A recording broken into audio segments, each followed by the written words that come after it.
On November the 30th, 2021, James Crumbley's 15-year-old son walked out of the boys' bathroom in Oxford High School holding a 9mm handgun. James Crumbley's son walked out, he pointed, he aimed that 9mm and fired it 32 times over the course of the next 9 minutes. He fired that weapon at teachers and students.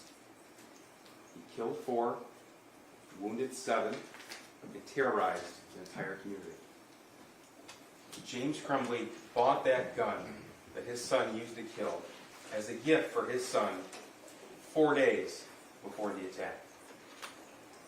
James Crumbley failed to secure that gun in a way to prevent his son from accessing it.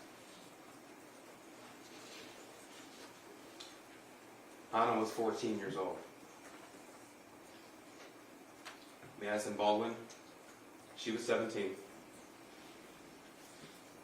Tate Muir, he was 16. Justin Schilling, 17 years old. These are the 4 students who never made it home that day. What happened inside that school was truly a nightmare come to life. But it didn't have to. That nightmare was preventable. There are 3 people in this world who are criminally responsible for the deaths of Hannah, Madison, Tate, and Justin. The shooter who committed murder, no doubt, he's responsible. But so are his parents. But not for murder. They're responsible for their gross negligence, for involuntary manslaughter. Because that nightmare was preventable and it was foreseeable. The shooter's case is done. The shooter's mother, Jennifer Crumbley, her case is done. You're here to decide the level of gross negligence of James Crumbley. And you will learn throughout this trial that he was the adult out of anyone in the world in the best position to prevent these kids' deaths. You're going to learn that those kids would still be alive today had James Crumbley seized any one of the tragically small and easy opportunities given to him to prevent his son from committing murder. Any one of them. These were opportunities that were literally given to him, yet he disregarded. During this trial, you're going to hear about events from the spring of 2021 through December of 2021. November of 21 is the critical time period, especially November the 30th. But that earlier evidence is going to give you some context into the family life in the Crumbley household. It's going to give you some context to learn that the shooting didn't just happen out of the blue. The shooter didn't snap. What happened was foreseeable, especially to his father. I'm going to talk to you about some of the evidence that you're going to see through this trial. And we'll start with this. This is a 6-hour 9mm handgun. This was a firearm purchased by James Crumbley as a gift for his son on November the 26th, 2021. This is a picture taken by the shooter, found on his phone, the day that gun was brought home. This is an Instagram post from the defendant's son. The next day, November the 27th, 2021. That's after his mom took their son to the shooting range to practice with that gun. Took my new SIG out to the range today. Definitely need to get used to the new sights, LOL. This is a post from Jennifer Crumbley, the shooter's mother, the defendant's wife. That same day, November the 27th of 2021. Mom and son day testing out his new Christmas present. My first time shooting a 9mm. I hit the bullseye. You're going to learn that it wasn't just those 2 extra magazines for the handgun in the plastic case that came with it when James Crumbley made that purchase. You see, he was given the tools to make that firearm safe. He was provided a cable lock. It was provided by the manufacturer, by Sig Sauer. It went to the firearm dealer who sold it to James Crumbley. It was for that gun. This is what it looked like the day the gun was purchased, November the 26th, 2021. This is what it looks like now. still in its original packaging, still with both keys in the lock. It was never used. The decision that James Crumbley made to buy that gun as a gift for his son was made even though he knew that his son was in the midst of total and complete social isolation and had been in a downward spiral of distress that had been going on for some time. You'll see evidence that as early as spring of 2021, the shooter had expressed to his one and only friend that he had asked his father for help. He told him to suck it up. That was in April of 2021. You'll learn that instead of receiving help or intervention of any kind, James Crumbley instead began to take his son to the shooting range, even buying himself a .22 caliber Kel-Tec semi-automatic pistol, and his son a different gun, .22 caliber 2-shot Derringer. That was June of 2021. They would go to the range together on a consistent basis over the next few months. We have evidence of a number of trips, and you'll see some of that. Some of this background is going to shed light on what happened in November of 2021. This is a pivotal month in the Crumbley home. As I said, the shooter had one and only one friend. That was no secret. James knew about that. You're going to see evidence that the shooter and this friend would communicate with each other throughout the day and throughout the night. The level of data on that text message conversation alone dwarfs everything else on the shooter's phone. You'll hear evidence that there were over 22,000 text messages in just 1 year between the shooter and his friend. Those two shared quite a bit with each other. This is the friend that the shooter confided in when he asked his father for help.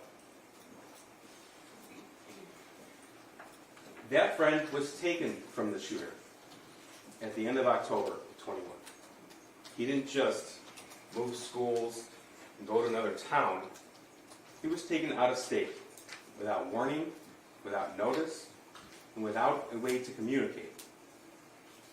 The impact on the defendant's son was severe. His entire social connection was severed, and James was there to know about it. You see, he wasn't working at that time. From November the 1st to November 9th, he didn't have a job. And when he did work before that, it was from home. When he did get a job on November the 10th, it was for DoorDash, where he could set his own schedule and decide when he did work and when he didn't work. It was also during this month of November that the defendant's son began to write in a journal. Some of that is going to be permitted to be shown to you, and Judge Matthews decides what you see and what you don't see. The portions you'll see is that the defendant's son wrote about how he was begging his parents for help, how he's begging for a more powerful 9mm handgun to commit the school shooting, and how he's able to obtain access to the murder weapon. Again, this evidence is important for you as background to what happened on November the 30th, but it also gives you a glimpse into the level of knowledge possessed by James Crumbley when he made the decision to buy that 6-hour 9mm handgun for his son on November the 26th, and then, just as importantly, what he decided not to do the morning of the shooting. You see, James Crumbley was afforded what might have been the easiest and most glaring opportunity to prevent the shooting. A full 3.5 hours on November 30th before the first shot was ever fired. Because he was shown this. This is a math worksheet. These are drawings and writings from the defendant's son. November 30th, 2021. One of his teachers saw him doing this, took a picture of that, and sent it to the shooter's counselor. The counselor came down and took the shooter out of class, brought him to his office to find out what was going on. You will learn it took that counselor all of 20 minutes to decide that immediate parental intervention was required. He made that decision even though he had about a fraction of the knowledge possessed by James Crumbley. You see, this drawing, as well as an altered version created by the shooter, were both sent from that counselor to Jennifer Crumbley, who shared it immediately with James Crumbley before they arrived at the school. The severity of the situation wasn't lost on James or Jennifer Crumbley either. They expressed their concern about what they see here, the words "help me," blood everywhere, a picture drawing of a gun, of a person with 2 bullet holes in blood. They expressed their concern about that drawing to themselves in Facebook messages. This is Jennifer Crumbley, she's in blue. Call now, all caps, emergency. This is November the 30th, 2021 at 9:33 in the morning. Followed simply with emergency. Then she sends her husband James, the defendant, both the original drawing as well as the altered version of it that the shooter created. That's at 9:38 in the morning. James Crumbley's response, "My God, WTF." And then he says what he was actually doing that morning. "Vet not here. It's McElmurray's Procura's horse. Still waiting on the vet." You see, James and Jennifer Crumbley spent quite a bit of time away from the home, attending to their horses. That's what he was doing the morning of the shooting. Jennifer Crumbley, he said he was distraught about last night. James, we talked about it this morning. You talked to him? Jennifer, can you call? Then heading to his school, I'm very concerned. That was at 10:04 in the morning. Unfortunately for everyone, they kept that private concern to themselves. They didn't share it with the school counselor. Despite what they knew, despite what they thought, James Crumbley and his wife, neither one of them, mentioned anything about the gun being purchased for him 4 days before the shooting. James Crumbley didn't say a word about how that picture of the gun that his son drew looked identical, that you will see, of the Sig Sauer 9mm. They didn't say anything about the prior request for help. James Crumbley didn't mention anything about the severity, the real circumstances of the shooter's friend being taken from him. They didn't just fail to inform in that meeting, though. They also failed to act. It was recommended at that meeting that James and Jennifer Crumbley get help for their son then, immediately, that day. And they were provided with a list of resources with mental health providers that would fit any budget, any insurance plan, or even no insurance at all. But they didn't. James Crumbley didn't do anything. Jennifer Crumbley didn't do anything. Neither one of them called. They didn't take him home. The reason given to the counselors that they had to work. But James didn't mention that. As a DoorDash driver, he set his own schedule. He didn't mention that he hadn't even signed in for the day for DoorDash yet. He was at the vet. Or that as a DoorDash driver, he was able to just put his son next to him in the car. It was one of the most glaringly missed opportunities. But instead of seizing that incredible opportunity that was before him, James Crumbley spent the next 2 hours driving around town making deliveries. Never once bothering to stop by his house, which was just a mile away, to check on the whereabouts of the gun that his son drew. Even when he drove by the house to do so. Never once. The gun that he knew was kept unsecured. That is until after the Oxford School District sent out an email blast to all district parents of an active shooter situation. You'll learn that that email reached James Crumbley about 1:10 p.m. And by pure happenstance, James Crumbley was at the exact location that parents of Oxford high school students were told to go in case of emergencies. Their reunification point is the mire on Ray Road next to the high school, directly adjacent to it. By pure coincidence, he happened to be at the exact location where hundreds of people were scrambling to get to. But he didn't stay. That's when he went home. That's when he went home to look for the gun. And that's because he knew. You will hear that there was one and only one person who called the police that day to identify their kid as the suspected shooter. It was James Crumbley. This nightmare, these murders, were preventable by him, foreseeable by him. During this trial, you're going to hear from between 15 and 20 witnesses. I do need to tell you that you won't hear from the shooter. Neither side is entitled to call him to the stand. You won't hear from Jennifer Crumbley. Again, neither side is entitled to call her to the stand. But you will hear a lot about what happened in the days, the weeks, the months before the shooting, specifically November the 26th and November the 30th. Again, those were the critical days. What happened from the 30th, from the time of the meeting to the time that first shot was fired. You're going to learn that throughout the investigation, investigators obtained information from social media accounts, from cell phone forensic analysis. They obtained banking records. They obtained GPS pings. So you're going to be able to put together a bit of a digital footprint of the Crumbley life. You're also going to learn what James and Jennifer Crumbley did after the shooting. Evidence will be presented to you to show that the defendant and his wife withdrew as much cash as they could, and they tried to liquidate their assets. They were found hiding from the police in the city of Detroit in an art studio on December the 4th, 2021. That's after they were charged with these crimes. Which you will never hear, and I want to make sure this is clear, you will never hear any allegation that James Crumbley knew what his son was going to do on November the 5th, that he bought the gun knowing what his son was going to do. If he bought a gun knowing his son was going to commit mass murder, then he'd be charged with murder. There is no claim that James Crumbley gave his son that firearm hoping he would murder 4 students.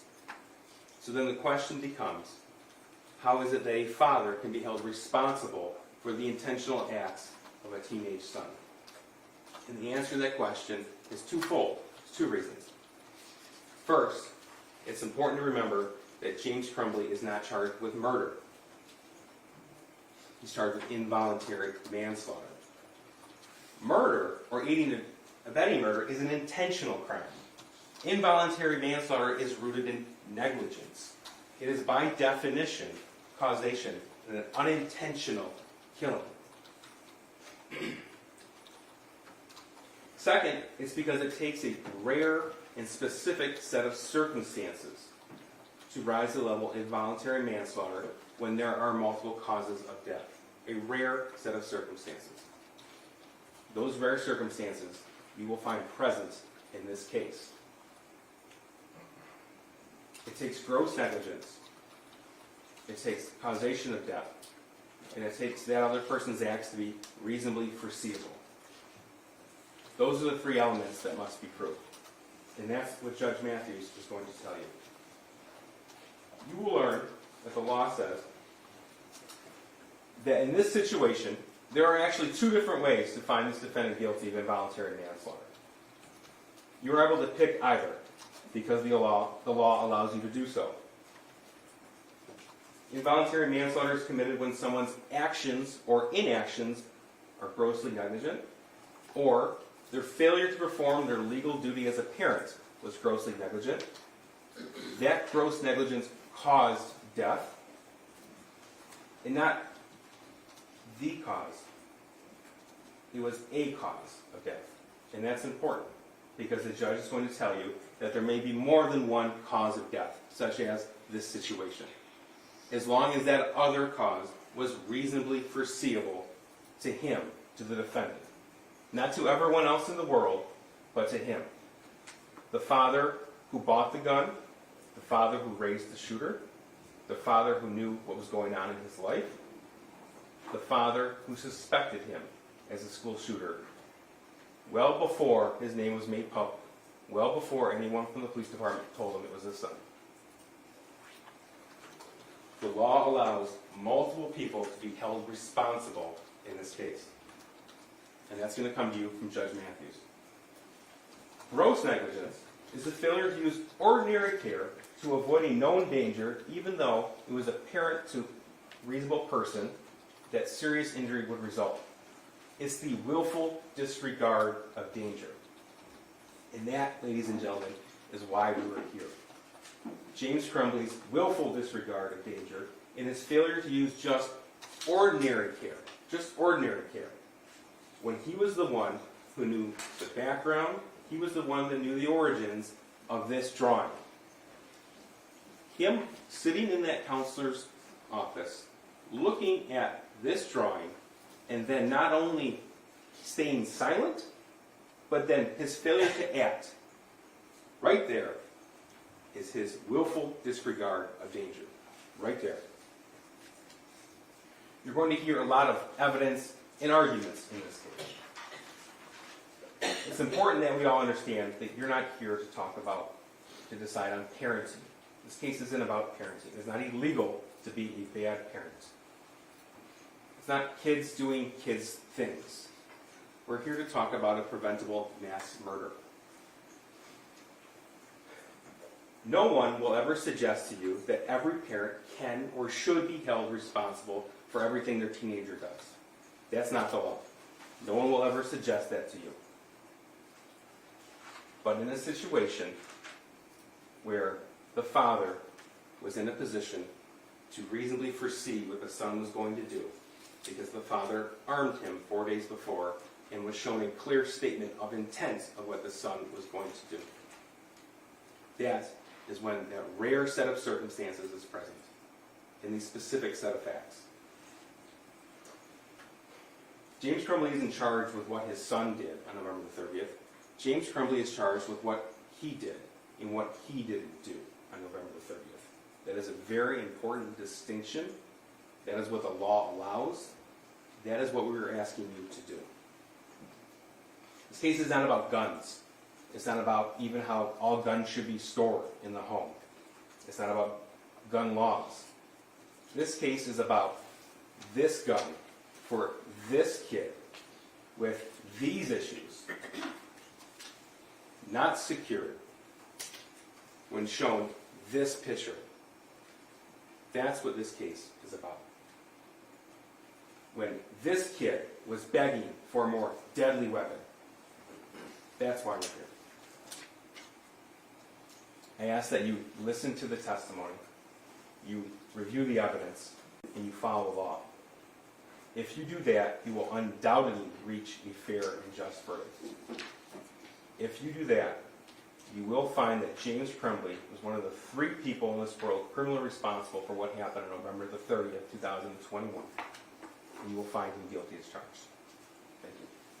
Thank you, Mr. Keast.